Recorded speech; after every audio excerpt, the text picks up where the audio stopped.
بسم اللہ الرحمن الرحیم۔ گروب ایک یوٹیوب اسلامک چینل کی جانب سے اپنے ناظرین کو السلام علیکم ورحمۃ اللہ وبرکاتہ۔ آج ہم پیارے آقا صلی اللہ علیہ وآلہ وسلم کی وفات کا رلا دینے والا واقعہ پیش کریں گے۔ حضرت اسرائیل علیہ السلام نے حضرت محمد صلی اللہ علیہ وآلہ وسلم کی روح کیسے قبض کی؟ حضور اقدس صلی اللہ علیہ وآلہ وسلم پیر کے دن پیدا ہوئے، پیر کے دن مکہ مکرمہ ہجرت کی، پیر کے دن مدینہ منورہ تشریف لائے اور وصال نبی 12 ربیع الاول پیر کے دن ہی فرمایا۔ آپ صلی اللہ علیہ وآلہ وسلم کی مدت مرض 12 دن تھی۔ آپ کا بخار سر درد کے سبب تھا۔ جب رسول اللہ صلی اللہ علیہ وآلہ وسلم کی صورت نازل ہوئی تو آپ صلی اللہ علیہ وآلہ وسلم نے ارشاد فرمایا، مجھے میرے انتقال کی خبر دے دی گئی ہے۔ اس کے بعد آپ صلی اللہ علیہ وآلہ وسلم ام المومنین حضرت عائشہ صدیقہ رضی اللہ تعالی عنہا کے گھر اس حال میں تشریف لائے کہ آپ کو سخت بخار تھا۔ حضرت بلال حبشی رضی اللہ تعالی عنہ فرماتے ہیں کہ جب میں صبح بیدار ہو کر آپ کے حجرہ کے پاس حاضر ہوا تو عرض کیا، یا رسول اللہ صلی اللہ علیہ وسلم نے حضرت فاطمہ رضی اللہ تعالی عنہا کو ارشاد فرمایا، اے فاطمہ، بلال سے کہہ دو کہ ابو بکر کو سلام کہو اور کہو کہ نماز پڑھائیں۔ حضرت بلال حبشی رضی اللہ عنہ فرماتے ہیں کہ میں روتا ہوا واپس پلٹا۔ میں مدینے کی گلیوں میں اور گھومتا جاتا اور کہتا جاتا، آ میرے سردار، آ میرے جلیل القدر نبی، کاش بلال کو اس کی ماں نہ جانتی۔ اس کے بعد حضرت بلال مسجد میں آئے تو مسجد لوگوں سے کھچا کھچ بھری ہوئی تھی۔ حضرت بلال رضی اللہ تعالیٰ عنہ نے حضرت ابوبکر صدیق رضی اللہ تعالیٰ عنہ سے ملاقات کی اور حضور صلی اللہ علیہ وآلہ وسلم کا سلام و پیغام پہنچایا۔ اس کے بعد حضرت بلال رضی اللہ تعالیٰ عنہ نے صدا لگا کر نماز کے لیے اقامت کہی۔ جب اللہ اکبر کہا تو سب مسلمان رونے لگ گئے۔ حضرت بلال رضی اللہ تعالیٰ عنہ پر رکعت طاری ہو گئی، وہ رونے لگے اور روتے روتے اقامت کہی۔ اس کے بعد حضرت ابوبکر صدیق رضی اللہ تعالیٰ عنہ آگے بڑھے اور لوگوں کو امامت کرائی۔ جب آپ رضی اللہ عنہ نے بسم اللہ شریف پڑھ کر سورۃ فاتحہ کی تلاوت شروع کی تو آپ رضی اللہ عنہ کی نظریں اس جگہ پر پڑی جہاں سرکار دو عالم صلی اللہ علیہ وآلہ وسلم تشریف فرمایا کرتے تھے، تو رونے سے آپ کی ہچکی بند گئی اور سب لوگ رونے لگے۔ جب حضور نبی کریم صلی اللہ علیہ وآلہ وسلم نے لوگوں کا رونا دھونا سنا تو حضرت فاطمہ رضی اللہ تعالی عنہا سے دریافت فرمایا، یہ مسجد میں آہ و بکا رونے کی آواز کیسی ہے؟ انہوں نے عرض کی، لوگوں نے آپ کو نماز میں نہ پایا اس لیے رو رہے ہیں۔ آپ نے اپنا سر اقدس اٹھایا اور دعا کی، یا اللہ، بخار پر مامور فرشتے کو حکم دے تیرے نبی کی سختی تھوڑی سی کم کر دے تاکہ میں جا کر لوگوں کو نماز پڑھا لوں اور دنیا چھوڑنے سے پہلے اپنے صحابہ کو الوداع کہہ لوں۔ اس کے بعد حضور نبی کریم صلی اللہ علیہ وآلہ وسلم نے وضو فرمایا اور حضرت سیدنا فضل بن عباس رضی اللہ عنہ، حضرت اسامہ بن زید رضی اللہ عنہ، حضرت علی المرتضیٰ رضی اللہ تعالی عنہ کا سہارا لے کر گھر سے باہر لائے۔ جب مسلمانوں نے حضور نبی کریم صلی اللہ علیہ وسلم کے انوار مسجد میں داخل ہوتے دیکھے، آپ کی آمد محسوس کی تو صف در صف جدا ہوتے جاتے اور آپ صلی اللہ علیہ وآلہ وسلم ان کے درمیان سے گزرتے جاتے حتیٰ کہ آپ محراب اقدس کے پاس پہنچ گئے۔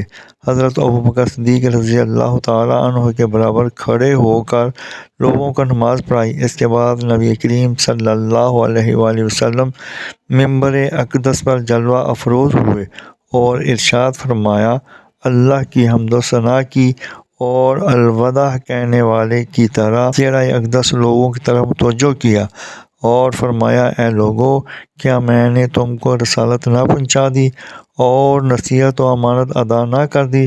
لوگوں نے عرض کی، کیوں نہیں یا رسول اللہ صلی اللہ علیہ وآلہ وسلم، بے شک آپ نے رسالت پہنچا دی اور امانت ادا کر دی اور امت کی خیر خواہی کی اور اللہ کی عبادت کی، یہاں تک کہ آپ کا آخری وقت آ گیا۔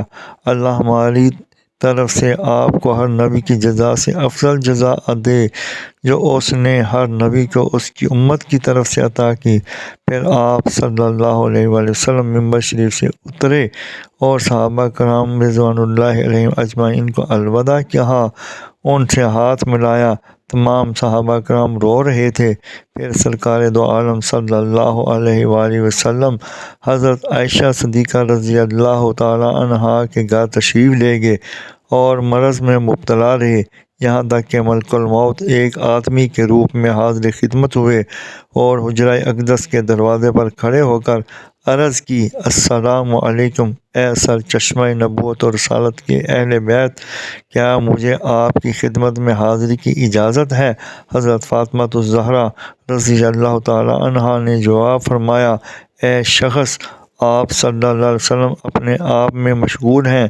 اس نے پھر عرض کی تو حضور نبی کریم صلی اللہ علیہ وآلہ وسلم نے دروازے سے جھانکا اور ملک الموت کو دیکھ کر حضرت فاطمہ الزہرا رضی اللہ تعالیٰ عنہا سے ارشاد فرمایا، جانتی ہو دروازے پر کون ہے؟ عرض کیا، ابا جان، کوئی شخص ہے۔ ارشاد فرمایا، میری بیٹی، یہ وہ ہے جو بغیر اجازت کے آتا ہے، یہ لذتوں کو توڑنے اور شکست دینے والا ہے، اسے آنے دو۔ بس وہ حاضر خدمت ہوئے، سلام کیا اور عرض کی، یا رسول اللہ صلی اللہ علیہ وآلہ وسلم، اللہ نے مجھے یہ حکم دے دیا ہے کہ آپ کی اجازت کے بغیر آپ کی روح قبض نہ، آپ کا کیا حکم ہے؟ حضور علیہ الصلوۃ والسلام نے ارشاد فرمایا، ٹھہر جاؤ حتیٰ کہ جبرائیل کو آنے دو۔ ام المومنین حضرت عائشہ صدیقہ رضی اللہ تعالیٰ عنہا فرماتی ہیں، ہم نے ایسی بات کا سامنا کیا جس کے متعلق ہمارے پاس کوئی رائے نہ تھی، گویا ہم پر کوئی مصیبت آن پڑی ہو۔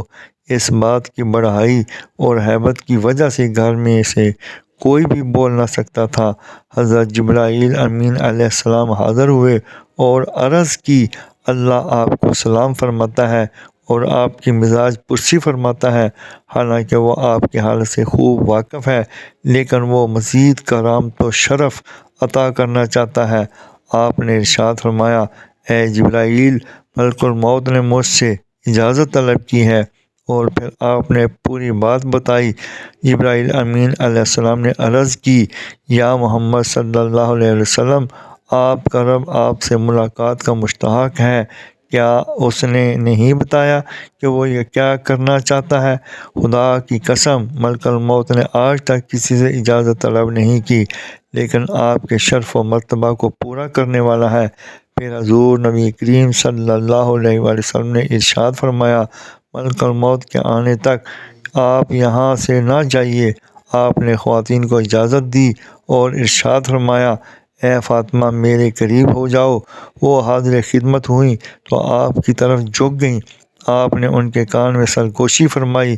انہوں نے اپنا سر مبارک اٹھایا تو آنکھوں سے آنسو جاری تھے، ان میں سے بات کرنے کی سکت نہ تھی۔ سرکار دو عالم صلی اللہ علیہ وآلہ وسلم نے پھر فرمایا، اپنا سر میرے قریب کر دو، تو وہ دوبارہ آپ کی طرف جھک گئیں۔ آپ نے دوبارہ سرگوشی فرمائی۔ خاتون جنت رضی اللہ عنہا نے سر اٹھایا تو وہ مسکرا رہی تھی، لیکن کلام کرنے کی طاقت نہ تھی۔ ام المومنین حضرت عائشہ صدیقہ رضی اللہ عنہا فرماتی ہیں، ہمیں ان کی حالت سے بہت تعجب ہوا۔ اس کے بعد ان سے پوچھا تو انہوں نے فرمایا، مجھے رسول اللہ صلی اللہ علیہ وآلہ وسلم نے بتایا کہ میں آج انتقال کر جاؤں گا، تو میں رونے لگی۔ پھر فرمایا، میں نے دعا کی ہے کہ اللہ میرے گھر والوں میں سب سے پہلے مجھے تجھ سے ملائے اور میرے ساتھ رکھے، چنانچہ اس بات نے مجھے خوش کر دیا۔ پھر ملک الموت حاضر خدمت ہوئے، سلام کیا اور اجازت طلب کی۔ اجازت ملنے کے بعد عرض گزار ہوئے، یا رسول اللہ صلی اللہ علیہ وسلم، اب مجھے آپ کیا حکم فرماتے ہیں؟ ارشاد ہوا، مجھے میرے رب کریم سے ملا دو۔ انہوں نے عرض کی، جی ہاں، آج ہی ملا دیتا ہوں۔ اور جبرائیل امین علیہ السلام بھی عرض کرتے ہوئے چل دیے، یا رسول اللہ، آج میں آخری بار زمین پر اترا ہوں۔ وحی لپیٹ دی گئی اور دنیا سمیٹ دی گئی۔ مجھے دنیا میں آپ کے علاوہ کسی سے کوئی کام نہ تھا، اور مجھے آپ کی محبت ہی مقصود تھی۔ حضرت عائشہ صدیقہ رضی اللہ تعالی عنہا فرماتی ہیں، حضور نبی کریم صلی اللہ علیہ وآلہ وسلم نے اپنا سر مبارک میری گود میں رکھا، آپ پر بے ہوشی طاری ہو گئی، یہاں تک کہ بے ہوشی غالب آ گئی، اور آپ کی پیشانی سے اس قدر پسینہ ٹپکتا تھا کہ میں نے کبھی کسی انسان سے اس قدر پسینہ بہتے نہیں دیکھا۔ میں وہ پسینہ پونچھتی جاتی تھی اور اس سے زیادہ خوشبودار چیز میں نے کبھی نہیں دیکھی۔ حضور نبی کریم صلی اللہ علیہ وآلہ وسلم وقت وصال پر جبرائیل امین علیہ السلام سے پوچھنے لگے، میرے بعد میری امت کے لیے کون ہوگا؟ تو اللہ نے جبرائیل علیہ السلام کی طرف وحی نازل فرمائی کہ میرے محبوب کو خوشخبری سنا دو کہ میں اس سے اس کی امت کے سلسلے میں رسوا نہیں کروں گا، اور اسے یہ خوشخبری بھی دے دو کہ جب لوگوں کو قبروں سے باہر نکالا جائے گا تو سب سے پہلے میرا حبیب باہر تشریف لائے گا۔ جب لوگ جمع ہوں گے تو میرا محبوب ان کا سردار ہوگا، اور جب تک ان کی امت جنت میں داخل نہ ہو جائے تمام امتوں پر جنت حرام ہے۔ یہ سن کر آپ صلی اللہ علیہ وآلہ وسلم نے ارشاد فرمایا، اب میری آنکھیں ٹھنڈی ہو گئیں اور میرا دل خوش ہو گیا ہے۔ جب آپ کو ہوش آیا تو میں نے عرض کیا، میرے ماں باپ آپ پر قربان ہوں، آپ کی پیشانی پر اس قدر پسینہ کیوں ہے؟ آپ نے ارشاد فرمایا، اے عائشہ، مومن کی جان پسینے کے ذریعے نکلتی ہے اور کافر کی جان گدھے کی طرح اس کے بانچھوں سے نکلتی ہے۔ حضرت عائشہ صدیقہ رضی اللہ تعالی عنہا فرماتی ہیں، حضور نبی کریم صلی اللہ علیہ وآلہ وسلم کا سر مبارک میری گود میں ہی تھا کہ آپ نے اپنی جان جان آفریں کے سپرد کر دی۔ آپ کے وصال کی خبر سب سے پہلے امیر المومنین حضرت ابوبکر صدیق رضی اللہ تعالی عنہ کو ہوئی، اور وہ سب سے پہلے حاضر ہوئے۔ حضور نبی کریم صلی اللہ علیہ وآلہ وسلم کے چہرہ اقدس پر یمنی چادر تھی۔ آپ نے چہرے مبارک سے چادر ہٹائی، بوسہ لیا اور روتے روتے عرض کی، یا رسول اللہ صلی اللہ علیہ وآلہ وسلم، میرے ماں باپ آپ پر قربان۔ آپ نے پاکیزہ زندگی گزاری اور پاکیزہ وصال فرمایا۔ جو موت اللہ نے آپ کے لیے لکھ دی تھی وہ آپ نے پا لی۔ اسلام کے لیے خیر خواہی پر اللہ آپ کو بہترین جزا عطا فرمائے۔ پھر آپ رضی اللہ تعالی عنہ لوگوں کی طرف نکلے اور آپ کے وصال کی خبر دی۔ حضرت فاطمہ الزہرا رضی اللہ تعالی عنہا کی فریاد نکلی، اے میرے عظیم باپ! حضرت حسن اور حضرت حسین رضی اللہ تعالیٰ عنہ نے صدا لگائی، اے ہمارے جد کریم!